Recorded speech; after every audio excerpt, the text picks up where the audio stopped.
Von Cannon, WBT. Huh?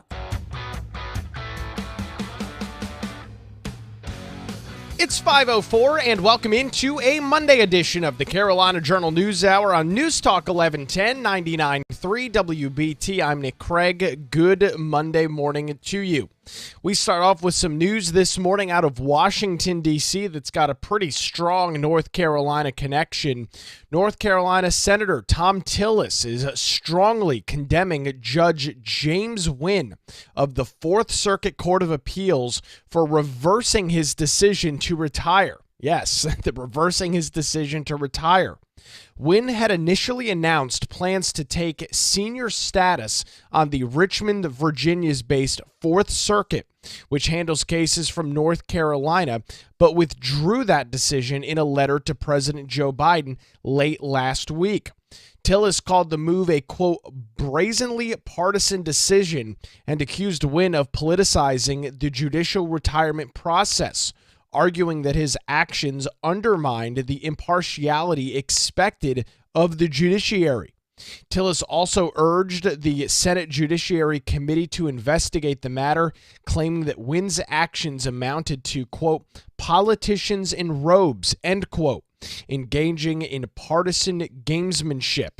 The decision comes amid heightened tensions over judicial nominations and partisan dynamics throughout the judiciary in Washington, D.C. Tillis, one of our senators here in North Carolina, was successful in blocking Biden's nominee to replace Wynn. That would have been current North Carolina Solicitor General Ryan Parks. That was part of a broader bipartisan deal by Tillis to delay judicial confirmations until the next Congress. The agreement allowed most of Biden's judicial picks to advance. However, it halted 4 appellate court nominations, including Parks, who Tillis described as an activist judge and a partisan Democrat unfit for the Fourth Circuit Court of Appeals. Tillis had publicly stated his confidence in blocking Parks' nomination, emphasizing his opposition to lame duck nominations that he saw as politically motivated. Tillis also criticized the Biden administration for what he characterized as an inept approach to judicial appointments, accusing the White House counsel of presenting an unserious list of nominees, including individuals with partisan track records like Parks. He contrasted that with his own efforts to work across the aisle to develop alternatives.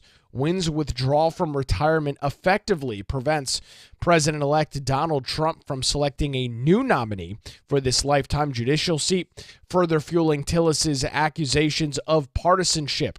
Judge Wynn, who was appointed to the Fourth Circuit in 2010 by President Barack Obama, has had a lengthy judicial career, previously serving on the North Carolina Court of Appeals and briefly on the state Supreme Court. At 70 years old, Wynn's decision to rescind his retirement has sparked some pretty significant controversy and some strong words, as you heard there with Tillis, who frames it as a deliberate attempt to influence the judicial appointment process during a critical presidential transition.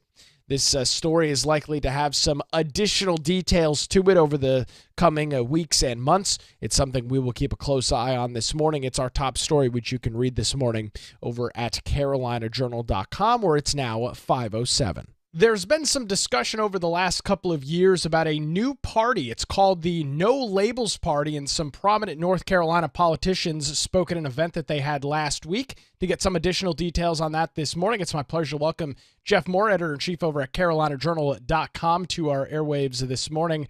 Jeff, appreciate the time. No Labels is probably not something new to people in North Carolina, especially those that follow former Governor Pat McCrory, but some other big names appearing at an event in D.C. last week. Yeah, great to be with you, Nick. We've got a few prominent names speaking at the No Labels national meeting in D.C. Pat McCrory, as you mentioned, former Republican governor, actually served as national co-chair of the No Labels Party for about a year, up until March of this year, when they started pursuing a presidential ticket, and he went ahead and bowed out of that kind of situation. So he wasn't stuck in, I think, a tricky partisan situation, maybe keeping his hopes alive for running on a Republican ticket later on. But we also had a sitting U.S. Senator, Tom Tillis, speaking at the No Labels Party, who's that's interesting for a few different reasons. The Republican Party in North Carolina has actually censured Tom Tillis, and on account of actually reaching across the aisle a little bit too much in the eyes of the party faithful in the Old North State. So, but for the No Labels group, that is a badge of honor as far as kind of straddling the line between the different partisan leanings. And so he spoke there, and it is fueling the fire a little bit about some primary discussion with him, presuming that he runs again in 2026. We've seen some polling out there for some possible challengers coming his way.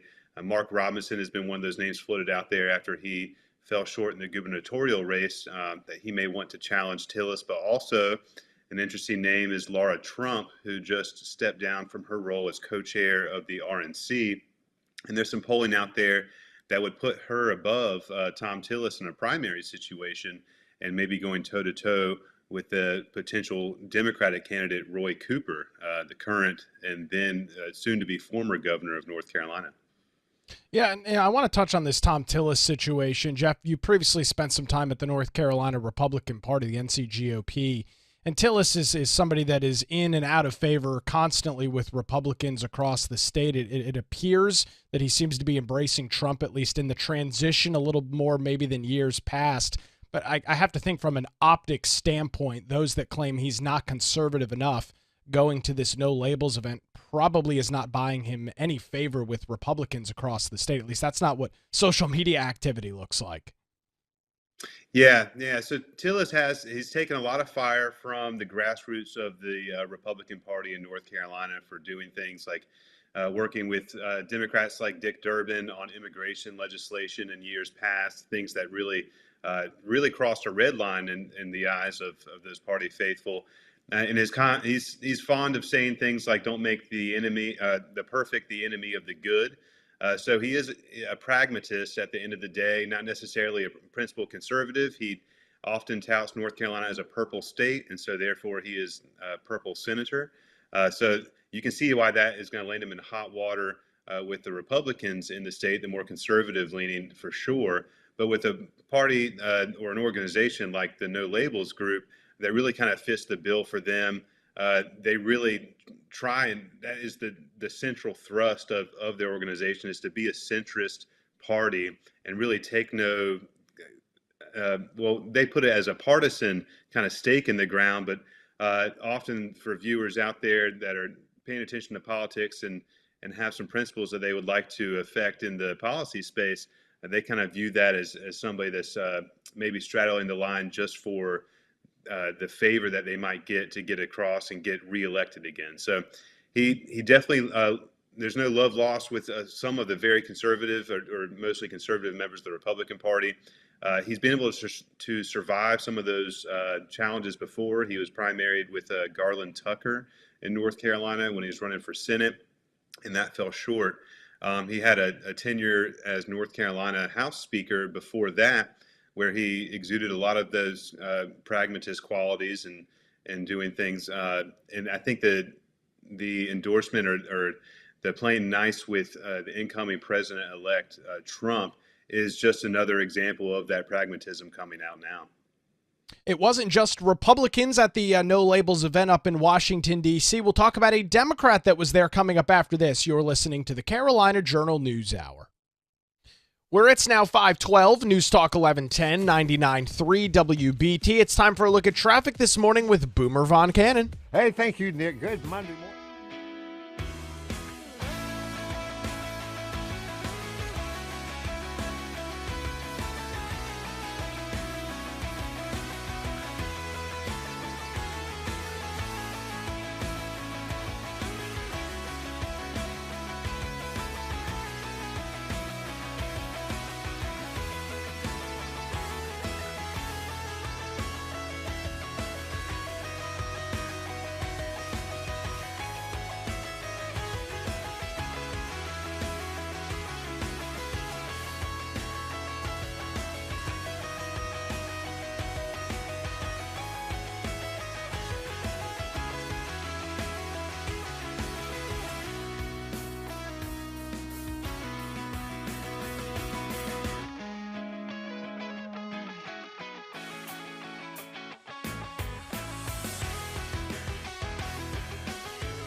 It's 5:20. You're listening to a Monday edition of the Carolina Journal News Hour on News Talk 1110 99.3 WBT. I'm Nick Craig. Good morning to you. You can catch us live. We are streaming on our Carolina Journal YouTube channel this morning. You can also check out our podcast. It's available for free wherever you get your shows.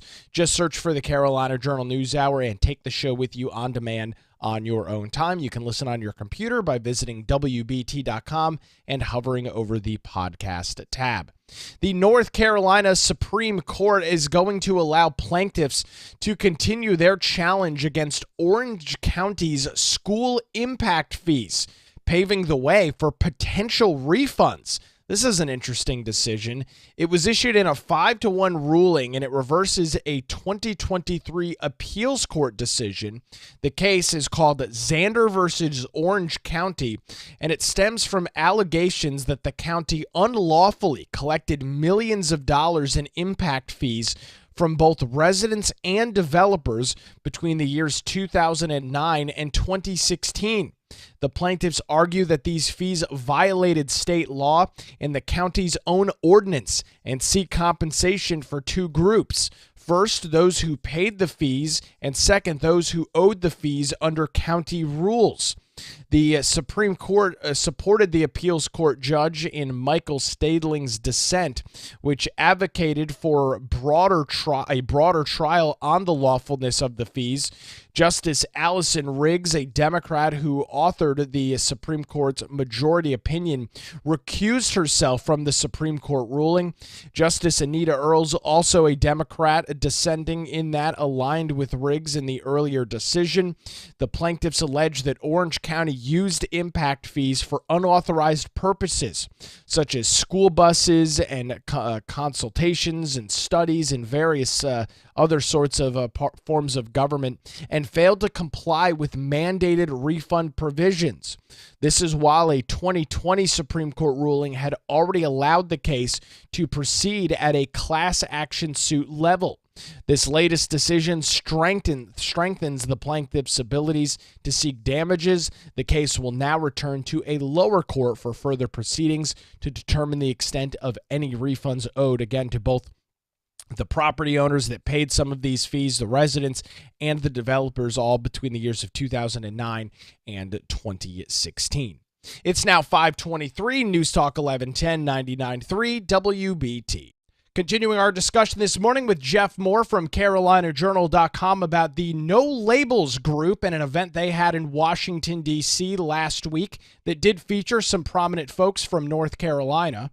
And let's look at this from the Democrat side of the aisle now. Don Davis was also in attendance at this event. Don Davis was really the only toss-up district in NC's first congressional district. We saw Davis, a Democrat, run against Lori Buckout, the Republican there. But Davis, you would not probably describe as a progressive liberal in Congress. He is definitely more middle of the road, which I can imagine there's some same conversations going on in Democrat circles about Don Davis that there are in the Republican circles about Tillis. So what's the importance of him being at that event? Yeah, I imagine so. There's probably some indigestion about how moderate he is compared to some of the national Democrats. And Davis really tried to set himself apart from the national Democrats and the larger narrative that was being spun in the 2024 election cycle. He kind of stepped out and challenging some of the views of the Biden administration on immigration and border security. You were not going to see Don Davis kind of going hand in hand with Kamala Harris as she was the candidate. And it's really reflective of his district overall. That Northeastern 1st District, congressional district in North Carolina, as far as Democrat bases go, is a lot more moderate and socially conservative. And he's a really pretty accurate reflection of that district. He was able to carry that race. You mentioned it was the only toss-up race in North Carolina. It's one of the most expensive races for Congress in the country. He's able to come away with that probably because of this moderate streak that he has in avoiding some of the baggage that you might find with the more kind of woke Democrats on a national level and pushing in that direction. So he's been able to thread the needle there. Speaking at this No Labels conference kind of reinforces that identity for him, probably sets him up for some more success in a moderate environment, but probably not going to have a lot of good brownie points with national Democrats who are leaning farther and farther left over the past couple of years. So with this no labels, I mean, obviously they're not. They call themselves not a political party, but even though they are a registered party in states like North Carolina, what is kind of their end goal here, Jeff? Are they supposed to be this third party that the Libertarians have wanted to be, or the Green Party's wanted to be for the last 20 or 30 years? What exactly is their objective?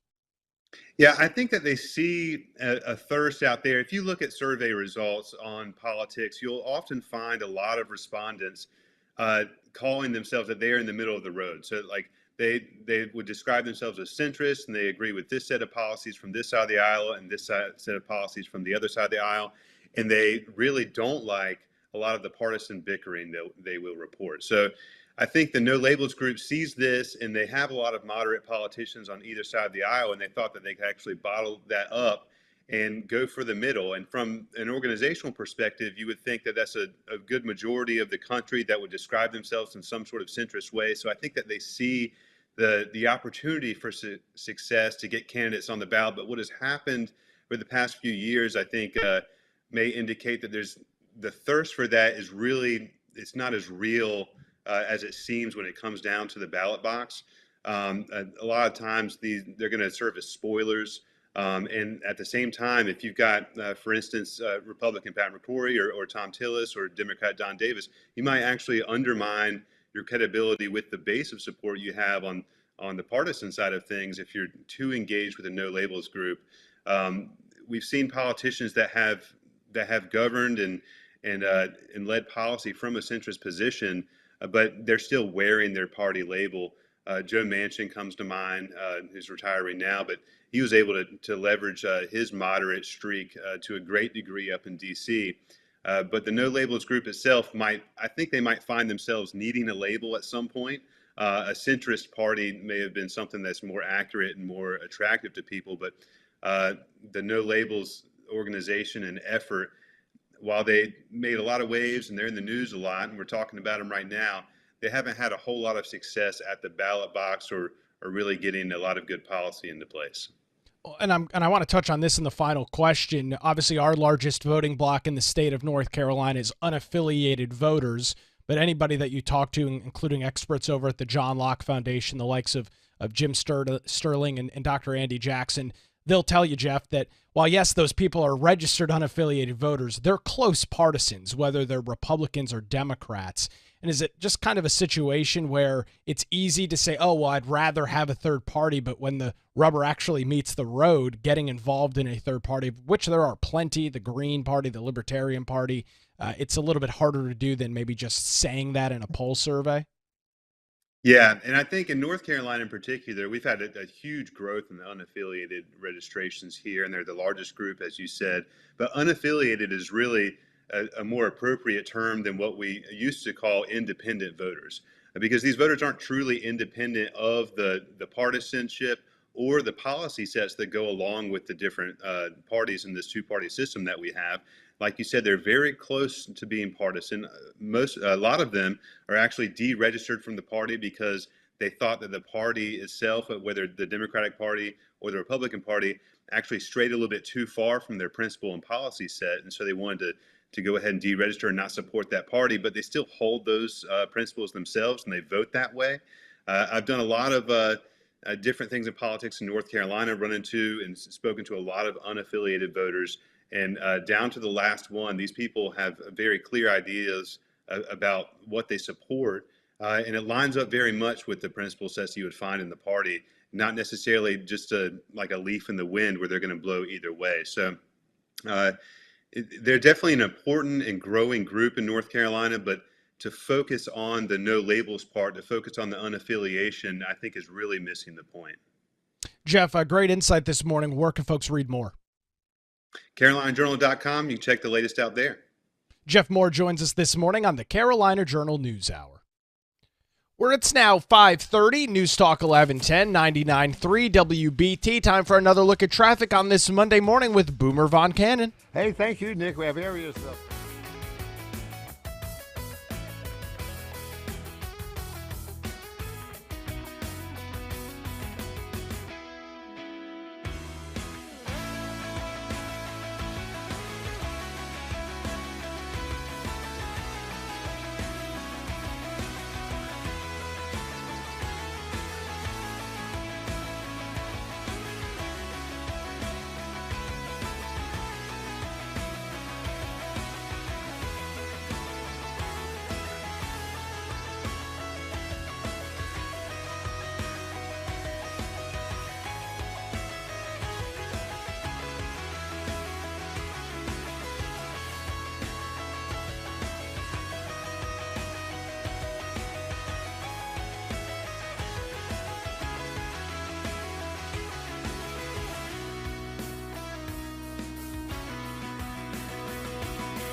Uh, It's 5:37. You're listening to the Carolina Journal News Hour. News Talk 1110, 99.3 WBT. I'm Nick Craig. Good Monday morning to you. The centrist political organization known as No Labels hosted its national meeting in Washington, D.C. last week to promote bipartisan and moderate solutions to major issues such as immigration, border security, taxes, and national debt. The event featured prominent Republicans, Democrats, and independents, and is it aimed to encourage collaboration in Congress during a political moment for the nation.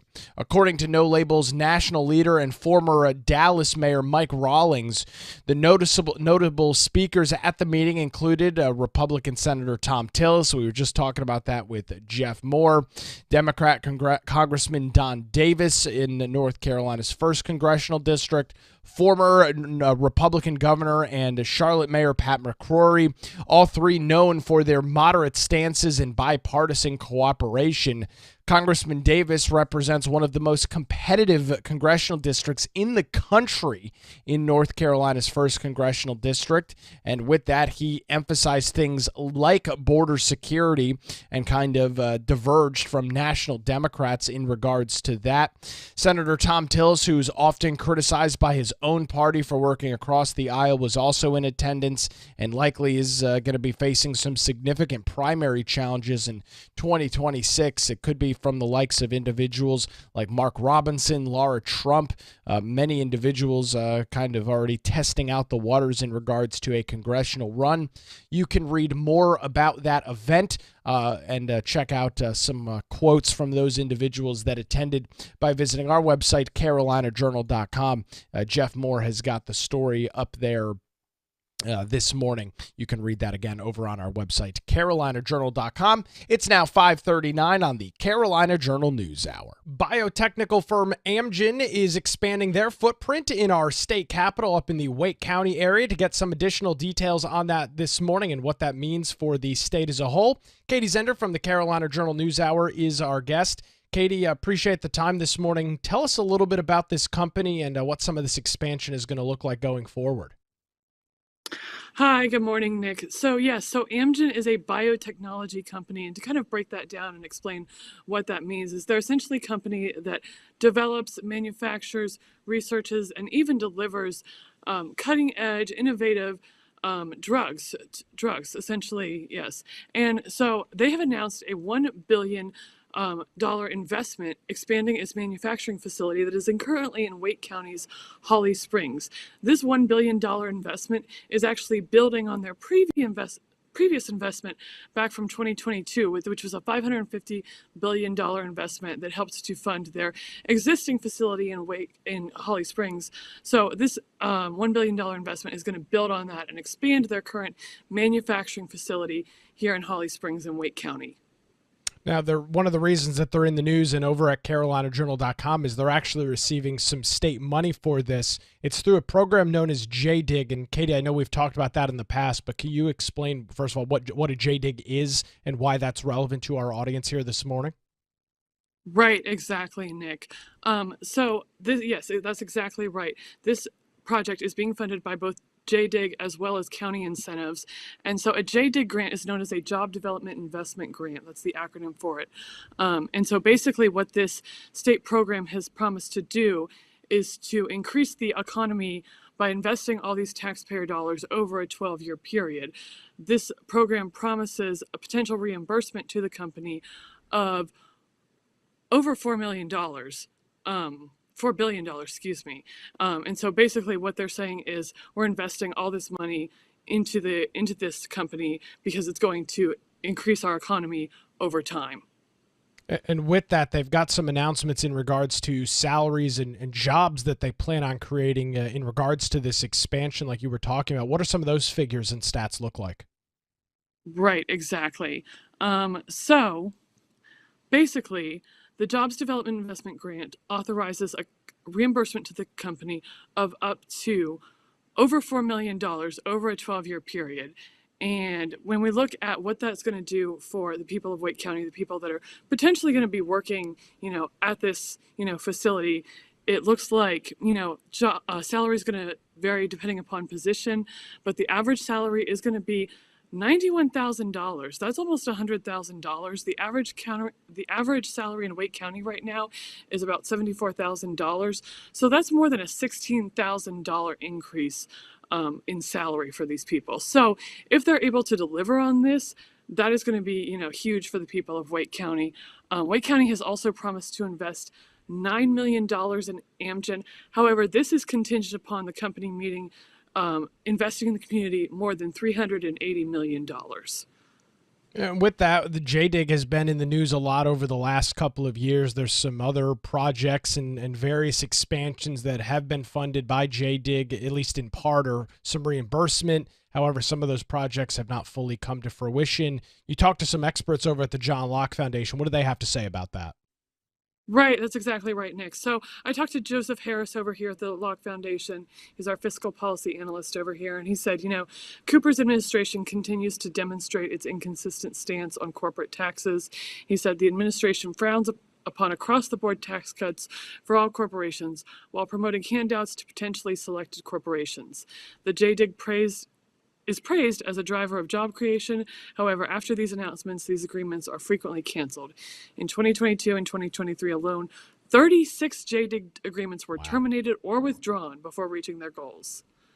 Yeah, and one of the issues with these JDIG grants or these incentives is the state will put in other money, for example, building infrastructure, roads, water, sewer, and obviously, Katie, it's not feasible to go and then tear up the road or tear up the sewer lines if that project doesn't come to fruition. But that's a real example of what we've seen in the past in terms of state tax dollars going and funding some of these expansion projects that unfortunately don't come to fruition. So just to be clear with what you were mentioning with the JDIG grant, they're not getting this money up front, at least from the state, but there will likely still be some state investments that taxpayers probably won't be able to get back if this expansion doesn't come to its full fruition. That's right, Nick. And again, that's specific to this project is the county is also investing funds, but specifically with the county for this project, at least, they're only investing those funds if Amgen is able to meet their goals and invest, that $380 million that they promised into the community. Where can folks read more about this story? They can read the full story on CarolinaJournal.com. Katie Zender joins us this morning on the Carolina Journal News Hour. Where it's now 5:45, News Talk 1110, 99.3 WBT. Time for another look at traffic this morning with Boomer Von Cannon. Hey, thank you, Nick. We had some...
Hi.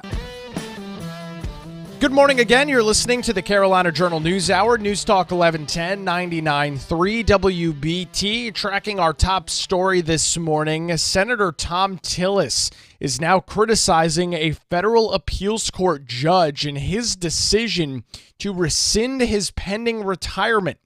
Tillis played a leading role in blocking the Biden administration's choice to replace Judge James Wynn, and that's our top story this morning.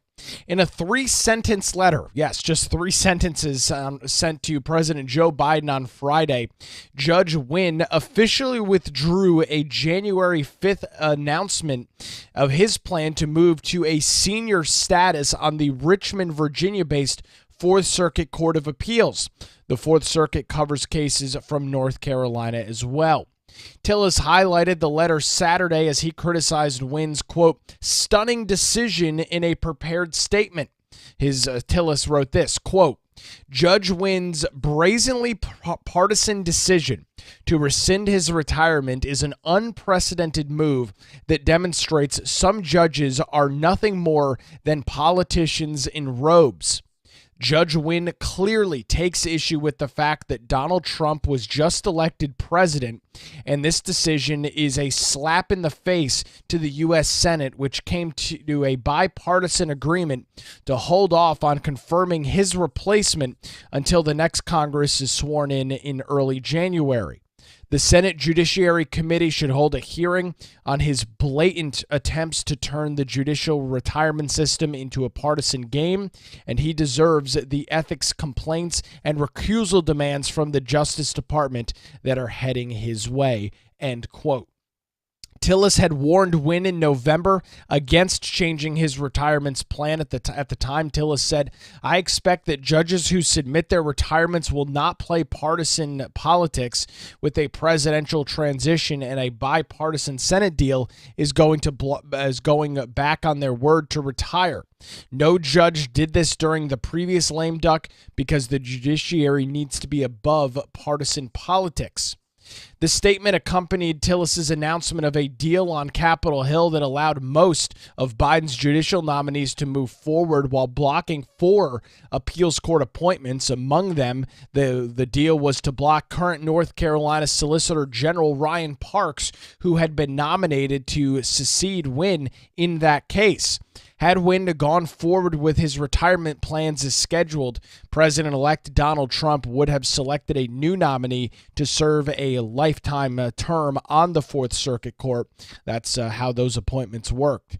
Tillis had publicly opposed Parks at the Fourth Circuit, calling it a last-ditch effort by Democrats, and also accused the Biden administration of installing activist judges in many of these cases. Tillis then blasted the Biden administration's approach towards judicial nominations, saying that they are completely incompetent. Some strong words there from Senator Tillis. Again, what we are learning this morning is Judge Wynn, who previously said he was going to retire, is apparently now not retiring. That will not allow President-elect Donald Trump to appoint a new individual to the Fourth Circuit Court of Appeals. There is likely to be a lot more on this in the weeks and months, especially after Trump is sworn into the Oval Office and takes and assumes the office of the 47th President of the United States. That's something that we'll continue to track right here on the Carolina Journal News Hour. In Orange County this morning, the North Carolina Supreme Court is now allowing plaintiffs to continue a challenge against the county over school impact fees, potentially paving the way for potential refunds. The decision, which was issued in a 5-1 ruling, reverses a split 2023 decision from the Court of Appeals. The case, known as Zander versus Orange County, stems from allegations that the county unlawfully collected millions of dollars in impact fees from both residents and developers between the year 2009 and 2016. The plaintiffs argue that these fees violated state law and the county's own ordinances, and they are seeking compensation for two groups: those who paid the fees and those who owed refunds under county rules. Now, Justice Allison Riggs, who was a Democrat, or is obviously still currently a Democrat, currently was at the Court of Appeals at that time, recused herself from the decision. That's why it was a 5-1 ruling. You can check out more on that story and read more about its impacts by visiting our website, carolinajournal.com. That's going to do it for a Monday edition of the News Hour. WBT News is next, followed by Good Morning BT. We're back tomorrow morning 5 to 6 right here on News Talk 1110 and 99.3 WBT.